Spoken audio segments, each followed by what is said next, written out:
السلام علیکم ملګرو. دا هغه د مدرسې طالب العلم دی چاته چې د صفایي د مهم په دوران کې بنیر د سیلاب په علاقه کې 15 کیلو سونه ملاو شوې وه، یعنی تقریبا د دې حساب کولی شي نو 50-60 لک روپۍ د دې قیمت جوړېدو.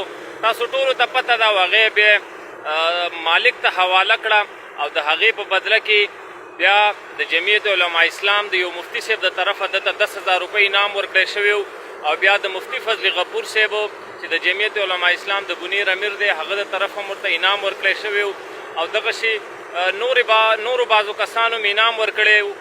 نو یو خو دا کارنامه وکړله، د هغې نه بعد چې دته کوم انعام ورکړی شوی د هغه انعام سره د څه چل وکړو. دا ویډیو تاسو وګورئ حیران به شئ او د ده دا خبرې چې تاسو واورئ نو حیران به شئ. بعضې خلک کردار کشي کوي د مدارسو د طلباو د علماو، وایي د مدرسو څه ضرورت دی. څو ورځې مخکې چې واقعه شوې وه نو په هغې به دغه د ملحد بچو دغه د بېدینه بچو دا خبرې کولې چې مدارس ختمول غواړي او د مدارسو کردار نشته. نو نن راشئ د مدارسو کردار وګورئ. په مدارسو کوی چې کوم سبقونه وایي د هغه سټوډنټانو کردار وګورئ، د هغوی دیانتداري، د هغوی تقوا، د هغوی ایمان وګورئ. شیر افضل مروت هم غلیظ زبان استعمال کړی دی. یو ځلې بیا وایي د الیکشن په وخت کې خو مولیان وي، خو نن هغه مولیان سره د چڼو ورک دي. نو انتهایی ګنده او غلیظ زبان استعمال کړی دی.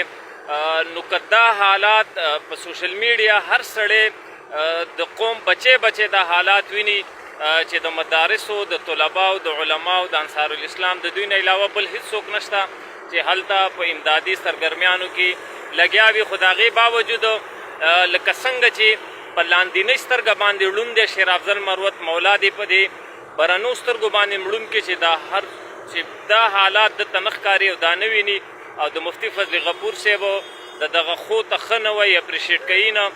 نو د دې طالب العلم دا خبرې واورئ چاته چې سونه ملاو شوې وه او مخکې د ملګرو سره لازمي شیر کوي چې د مدارسو کردار خلکو ته ښکاره شي. خپل انعام هم ماله راکړي. ما ته پرون 10,000 روپۍ په انعام کې ملاو شوي. د دغې سونې په بدله کې مال یو مفتي صاحب راکړی دی جمعیت العلما دا به زه تاسو ته درکړم. تاسو ماشاءالله الله دې قبول کړي. دا د سیلاب زدګانو د امداد دا